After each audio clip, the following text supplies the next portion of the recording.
Escuela para Padres comienza desde ya para indicarles a todos ustedes formas prácticas para que logren tener una mejor comunicación con sus hijos y sobre todo en la etapa de la adolescencia. Por eso hoy tenemos una psicóloga invitada que le ha gustado mucho a los televidentes tenerla acá, Juliana Cortés. Bienvenida al Café de la Mañana. Muy buenos días, Laura. Muy buenos días para todos los televidentes. Muchísimas gracias por la invitación. Estaremos hablando de un tema muy especial, así que estén muy atentos a todos los padres de familia. ¿Por qué será que en esa etapa los adolescentes crean barreras o no ven a sus papás como esas personas de confianza para poder hablar cualquier tipo de tema? Realmente, Laura, nosotros los padres somos quienes ponemos esas barreras, porque no entendemos, porque no nos preparamos, aunque obviamente no venimos con un manual, por supuesto, para poderlos tratar, pero sí tenemos que prepararnos, sí tenemos que saber cómo debemos comunicarlos y de qué manera lo debemos hacer, entender también su posición. Y a veces se nos olvida nuestra propia adolescencia y de pronto olvidamos de todas las situaciones que vivimos. Si nos ponemos en el lugar de ellos, es decir, si aprendemos empatía en el momento de comunicarnos con nuestros hijos, es lo más fácil para lograr tener victoria en este proceso que para ellos y para nosotros los padres, por supuesto, es bastante complicado. Así que tranquilos, respiren.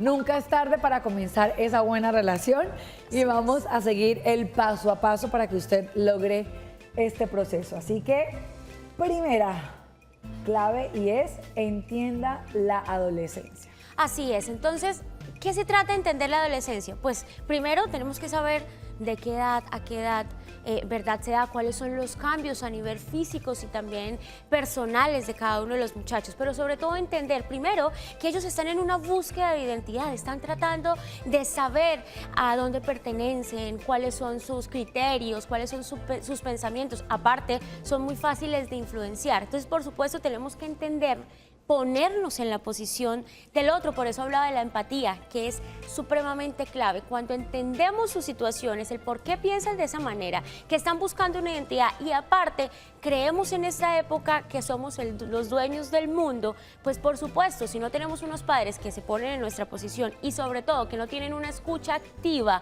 ante nuestras respuestas, ante nuestros comportamientos, en ese momento vamos a empezar a tener un choque. Entonces, como padres tenemos que entrar a entender cuál es la situación de ellos, que no se hallan en donde están, aparte están en una búsqueda, ellos quieren también tener la razón, quieren tener autoridad, están aprendiendo a manejar o a gestionar sus emociones y nosotros tenemos que saberlo cómo hacer para hacer un acompañamiento. Nosotros somos guía, pero también somos acompañantes de todo su proceso. Si no sabemos cómo hacerlo, lo que vamos a hacer es generar un choque. Al generar un choque es cuando solemos, que como le dicen los papás, que sus hijos se salen de sus manos, pero la verdad es en nosotros y esa es la clave. Y yo creo que también el hecho de recordar cómo fue su propia etapa en la adolescencia, de volverse unos años atrás y decir como, bueno, yo qué tan rebelde fui, qué tan comunicativo fui, me dejé llevar o no por los estereotipos de la sociedad, porque muchos de los adolescentes comienzan a seguir esos patrones de quiero ser como este, quiero hacer lo que mis amigos están realizando, hacer parte de un grupo social, y ahí es donde uno comienza a decir, Dios mío, ¿cómo hago para decirle eso está mal o eso está bien? Exactamente. Entonces, como seguimos en cómo podemos entender la adolescencia, entonces iniciemos porque los padres debemos entender por qué razón ellos actúan así. Entonces empecemos por identidad, ¿no? Entonces ellos están buscando la identidad y buscan, entonces se dejan influenciar con varias cosas, sobre todo ahorita las redes sociales que hacen parte de esto. Si entendemos que ellos simplemente no saben hacia qué camino ir, pues nosotros los vamos guiando. Pero por lo contrario, muchos padres llegan al enfrentamiento, al chocar con ellos, a tratarles de exigir qué comportamientos deben tener, cómo lo deben hacer, de qué manera deben, digamos, seguir su camino, cuando ellos apenas lo están descubriendo. Entonces, por eso tenemos que ser guía y el acompañante en ese proceso. Muy bien, vámonos con el segundo, que también suele pasar, porque cuando los papás pierden el control, empieza el enfrentamiento y eso es lo que hay que evitar. Precisamente lo acababa de nombrar y es evitar ese enfrentamiento. Resulta que algo muy importante para poder evitar ese enfrentamiento es la escucha activa y es algo que no solamente los padres sino todos los seres humanos tenemos bastante inconveniente con la escucha activa. Resulta que, Laura, cuando tú estás hablando y te interrumpen, ¿Te incomoda? ¿Molesta? Por supuesto que sí, ¿cierto? Pues eso mismo le pasa a los adolescentes. Resulta que los padres pensamos que tenemos el derecho de simplemente hablamos y hablamos porque tenemos la autoridad. Cuando ellos nos comienzan a hablar, si no es algo que nos genere importancia, no ponemos atención, no tenemos una escucha activa y eso es lo que ellos piden y quieren. ¿Qué llegamos a hacer? A enfrentarlos. Si llega mi hijo adolescente a hablar de una problemática que está viviendo con un compañero o una compañera de clase, ¿qué hace la mayoría de padres? Lo primero es a enfrentarlos. Claro, si tú tienes una amiga que está iniciando relaciones sexuales y tú obviamente entras en shock de escuchar eso de tu hijo, ¿qué vas a hacer? Enfrentarte a él, a gritar, a pelear, a decir te prohíbo la amistad, pero cuando tú haces una escucha activa y obviamente te pones en los zapatos de él y te quitas un poquito de ese papel de simplemente soy autoridad y trato de dialogar con él, de tener una escucha activa, una empatía, de empezarme a comunicar con él, escuchar su punto de vista y nunca desvalorizar ese punto de vista, por más que no estemos de acuerdo. Porque en ese momento es cuando ellos empiezan a perder la confianza, porque papá y mamá no estamos en ese momento presentes, no somos presentes en la conversación y no los escuchamos, entonces ellos prefieren evitarnos, empiezan a ocultarnos las cosas, pero mejor no hablar. ¿Por qué? Porque cualquier cosa que ellos nos quieran decir, nosotros vamos inmediatamente a juzgarlos, a negar que lo que ellos digan sea algo verdadero, inmediatamente a desvalorizarlos. Y eso hasta en la autoestima se ve reflejado. Muy bien. Y ese tú muy bien estás diciendo, evitemos el enfrentamiento para que precisamente ocurra el tercer paso, que es mantener la calma. Muchos se alarman cuando llegan de pronto sus hijos adolescentes, mamá, estoy embarazada, o cuando le dicen el hijo no aparece porque estaba tomando o estaba probando alcohol, cigarrillos, sustancias psicoactivas, o cuando hacen algún daño, no, tomaron un carro prestado, un accidente de tránsito, y los papás comienzan a desesperarse y a decir en qué momento se me salió de las manos, pero es el momento de mantener la calma y uno dice, ¿cómo hacerlo, Juliana? Pues precisamente el mantener la calma es cuando siempre como psicóloga les digo a los padres, nosotros no podemos pedirle a nuestros hijos que hagan algo que nosotros no sabemos hacer. Nosotros no podemos pedirles que gestionen sus emociones cuando ellos nos llegan con una información y nosotros inmediatamente lo que hacemos es estallar. Les pedimos que no griten y nosotros gritamos. Les pedimos que se comuniquen, que nos cuenten todo, pero apenas nos cuentan algo, ¿qué hacemos? Nos enfrentamos, gritamos y no mantenemos la calma. Entonces lo primero es respirar. A todos los padres de familia que nos están escuchando, hay que respirar, ponernos en la posición de ellos, tener empatía, entender qué de pronto están pensando ellos, por supuesto preguntarles ante cualquier situación, sea sustancias psicoactivas, sea relaciones sexuales a temprana edad, sea la información que sea que ellos nos traigan. Lo primero es preguntarles ¿cuál es su punto de vista? ¿Qué piensa ante ese tema? ¿Cómo lo toma? Y empezar a indagar un poco, porque a veces ellos nos enseñan más, pero como no ponemos atención a su comportamiento, lo que hacemos es juzgarlo. Entonces, mantenemos la calma, no importa el tema que sea. Hoy en día no podemos alborotarnos por todos los temas. ¿Por qué? Porque al perder el control, pues claro, no les podemos exigir a ellos que sí mantengan la tranquilidad ante cualquier otra situación. Si que ellos con una sola información que nos traigan o con un cuento que nos quieran decir sobre su entorno social y nosotros estallamos, nosotros nos preocupamos, nosotros tenemos ansiedad constante. Por ejemplo, los padres donde estos muchachos ya están pidiendo para ir a fiestas de 15 años y ya pierden el control sin ni siquiera haber sucedido algo. Entonces el mantener la tranquilidad y ser los adultos de la familia, que a veces nos comportamos como adolescentes también, es el tip más importante que debemos tener.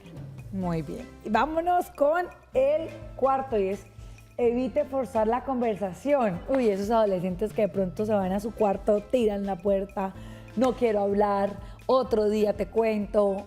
Ay. Ese es bastante complicado y cuando yo ya soy mamá, y lo digo, cuando ya uno se enfrenta a la maternidad o a la paternidad, la cosa es más difícil y más complicada, por supuesto. Pero resulta que esto es en general para todas las personas.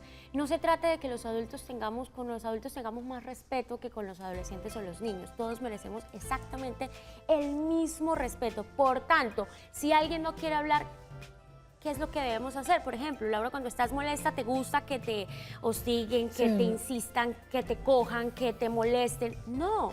Lo mismo pasa con los adolescentes. Ellos están en tremenda euforia, no saben gestionar bien sus emociones. Ojo, porque no se lo hemos tampoco enseñado ni con el ejemplo a hacerlo.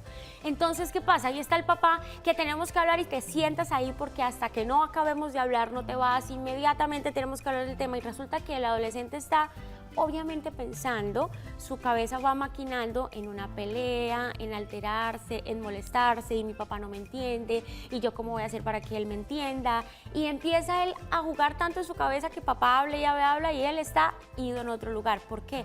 Porque no podemos estar forzándolos cuando están molestos a hablar de algo, primero. Segundo, si tú le quieres preguntar, por ejemplo, el papá que llega a hablarle a su hija de si le gusta un niño, ¿no? Es una situación bastante complicada para ellos y si no quieren hablar, esperemos con el momento y cuando nos ganemos la confianza y poco a poco vamos obteniendo la información de ellos por medio de una escucha activa primero y de una comunicación asertiva. La asertividad es súper importante y es como yo puedo decirle a alguien sin que se ofenda y le moleste la información que le quiero brindar. Espero que me haya hecho entender en esa parte.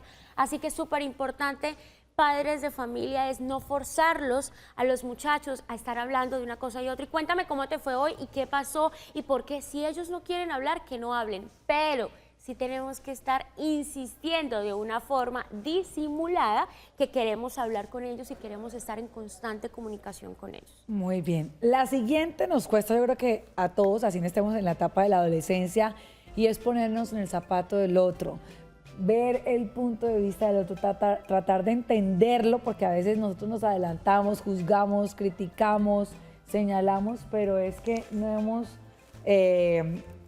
hecho como ese trabajo de cambiar como roles. Por eso lo he repetido tantas veces. Y es algo que nos falta a todos como seres humanos. Y es ser empáticos, es ponernos en el lugar del otro. Y en este caso, como padres de familia, es algo tan común que creamos que nosotros siempre vamos a tener la razón y como somos adultos tenemos más experiencia, entonces nuestro punto de vista es y punto, pero tenemos que escucharlo, vuelvo y repito, escucha activa y lo repito todo el tiempo porque es lo más importante y es escucharlos para poder saber qué piensan ante un embarazo adolescente, qué piensan de iniciar relaciones sexuales y tomar un punto de vista como cuando uno habla con los amigos. Ojo, obviamente no estoy diciendo que los padres de familia sean amigos de sus hijos porque después hablaremos del tema, pero no es así exactamente, pero sí tenemos que tener una conversación amena para poder entender qué piensan, cuál es su posición, qué piensan si vivieran ese momento, pues, cómo se sienten también, preguntarles por sus emociones, qué emoción está sintiendo ante la situación que me está contando, por qué está pensando de esa manera, pero siempre de forma indagando con amor y con respeto sin llegar a juzgar. Siempre escuchar el punto de vista, si no estés de acuerdo, tú simplemente escucha y luego dices, por ejemplo, bueno, hijo, sí, entiendo tu punto de vista, yo creo que mi punto de vista sería este. No sé tú qué pienses o si me permites mi opinión, creo que podría ser esto. No sé tú qué pienses, qué te parece, cuál crees que sería la solución. Esa es la forma proactiva de estar hablando. Siempre tenemos que ser muy proactivos con nuestros hijos, ¿verdad? Debe estar todo el tiempo buscando la manera que juntos construyamos una realidad y no la que nosotros queramos que ellos vivan. Muy bien. Se va acercando acá la final, así que esperamos que hayan tomado nota de cada uno de estos y dice, no lo tomes como algo personal. Exactamente. ¿Por qué es tan importante este punto, Laura? Porque resulta que los adolescentes responden de una forma posiblemente suena grosera, ¿verdad?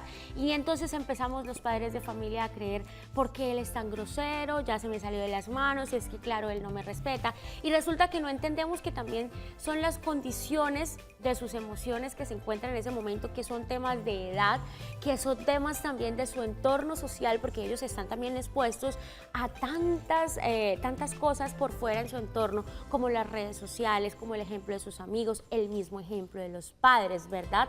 Nosotros, y lo dije en un principio, nosotros no podemos pedir a los hijos que se tranquilicen si nosotros perdemos la calma con facilidad. No le podemos pedir que no griten cuando vivimos gritando todo el tiempo. Entonces, lo primero y lo más importante es entender en qué edad están ellos, en qué posición se encuentran, cómo reaccionan ellos, también el tema hormonal, por ejemplo, en el caso de las mujeres también, cómo funciona, y ahí entender, no es que me esté respondiendo todo el tiempo mal, no es que todo el tiempo sea grosero, no es que quieras una falta de respeto con su papá o su mamá, no es que no nos quiera, no. Lo que pasa es que tenemos que poner en los zapatos de ellos y entender qué está pasando en su cabeza y por supuesto cómo funcionan sus emociones para que nosotros entendamos y podamos darle un buen proceso. Y tampoco que se den duro pues los padres de familia, porque comienzan de pronto a decirse, he sido un mal papá, es que no me he sabido comunicar, es que lo que tú dices, de pronto hasta toman preferencias, no, es que yo me hablo mejor con mi abuela que con mis papás, y comienzan ellos mismos también como a culparse del por qué suceden las cosas que suceden, y que simplemente todos estamos expuestos a eso, ¿no? Entonces yo creo que darse suavecito también ellos mismos. Es. Y pasamos por escucha lo que tiene que decir, lo hemos estado hablando todo el tiempo en la conversación, y es escucharlos constantemente, todo el tiempo. Escucha activa, si te quieran hablar de los planetas. Es chistoso, sí, yo sé, es cómico, pero de verdad, lo que nos quieran hablar, nosotros los padres tenemos que estar dispuestos a escucharlos, a entenderlos, a saber qué es la información que nos quieren dar, a que nos cuenten lo que quiera, porque el día que nos quieran contar algo que para nosotros sí es importante, posiblemente nuestros hijos en ese momento ya no quieran hablar con nosotros, ya no nos quieran contar, y en ese momento es donde más nos necesitan a nosotros como padres. Y también algo importante, y es para poder enseñarles a que ellos puedan decir lo que necesiten, nosotros también tenemos que hacerlo. Tenemos que saber que ellos también deben escucharnos, cómo nos sentimos, qué es lo que sucede, porque siempre creemos como padres que ellos por obra y gracia saben nosotros qué pensamos y qué decimos por nuestra cara, por ejemplo, y no, hay que enseñarles que las cosas hay que decirlas. Por eso tenemos que hacerlo con ejemplo, hablar nosotros también para que ellos nos escuchen, y por supuesto enseñarles que nosotros también podemos escucharlos antes de hablar, escucharlos atentamente y luego sí emitir nuestra información sin hacer un juicio ante la persona, ante el muchacho, pues. Muy bien. Juliana, para finalizar, ¿el padre de familia termina siendo el amigo también de sus hijos? Bueno, resulta que eso es, digamos, una polémica grande, y no. Los padres no son amigos de sus hijos. ¿Que tienen comportamientos? Sí. ¿Tenemos los mismos comportamientos de ser amigos? Sí. Pero siempre hay una autoridad. Recordemos que a mayor confianza, pues mayor falta de respeto y otras cosas, ¿verdad? Por eso es que a los amigos les hacemos bromas y molestamos, pero resulta que los padres tienen que tener la autoridad y son los adultos de la casa, son los que dan el ejemplo, son los primeros que están ahí para poder guiar y acompañar a sus hijos. Por tanto, los amigos no hacen eso. Los amigos nos dicen lo que se les ocurra según su experiencia, pero nosotros los padres no. Entonces, nosotros nos comportamos como amigos, sí. Mas no podemos estar pensando que nosotros tenemos que ser entonces los amigos permisivos de nuestros hijos, y por eso les permitimos todo, los dejamos que lleven toda una secuencia. Y es tan importante que ellos sí o sí entiendan que la autoridad de casa somos papá y mamá, o la persona que esté al cuidado de ellos. Y eso es algo, porque el tema de la autoridad, si no respetamos a papá y a mamá, no respetamos ningún otro tipo de autoridad, y ahí en adelante vienen una cantidad de problemas enormes. Entonces, no, tenemos comportamientos, sí, pero no somos realmente amigos de verdad, que de verdad digamos es que somos los mejores amigos. No, somos los amigos es para hablar, somos los amigos para comprendernos, pero no podemos pasar al límite de la amistad, que es la exagerada confianza que podemos tener con los amigos. Con papá y mamá no, porque tenemos que mantener la autoridad. Muy bien, entonces ya saben, padres de familia, reevaluar cómo está siendo esa relación actualmente, porque sí, yo conozco casos en los que uno dice, ya hay tanta confianza que se pierde esa autoridad y uno dice, no puede pasar. Tampoco el otro extremo, tampoco, ¿no? Sí, Padres autoritarios también pasamos al otro extremo y hacemos exactamente los mismos efectos. De acuerdo, Juliana. Pues muchísimas gracias por habernos acompañado. Nuestras puertas siguen siendo abiertas. Y ya que estás también acá tocando el tema de la adolescencia, nuestro tema del día es sobre apodos. ¿Qué piensas? ¿Son buenos? ¿Son malos? porque en esa etapa de hecho también se ponen muchos, comienzan a hacer... Demasiados, pues la verdad no son buenos porque es que no podemos estar colocando etiquetas, ningún tipo de etiqueta, ningún tipo de apodo. ¿Por qué? Porque a muchas personas simplemente les hace sentir mal, pero por estar bien con la sociedad no lo dicen. Y todo lo que a ti te afecte, por lo más mínimo, inmediatamente debes anularlo de tu vida y debes hablar. Así que si los adolescentes nos están viendo hoy, los jóvenes o adultos también, cuando algo no nos gusta lo debemos decir, por supuesto, de forma asertiva, sin que al otro le moleste. Pero recuerden siempre asertividad, y una persona asertiva no pone apodos. Los apodos no están bien, es una falta de respeto, es una molestia hacia otra persona. ¿Por qué? Porque para eso nos colocaron también nuestros hermosos nombres y no a todo el mundo. Claro, hay gente que les gusta, pero a cuántas personas sí les gusta y cómo sabemos, cómo vamos a estar preguntando a todo el mundo, ¿te gusta que te digan así? Por pena te van a decir que sí y qué tal que no. Exactamente, así que reevalúelo.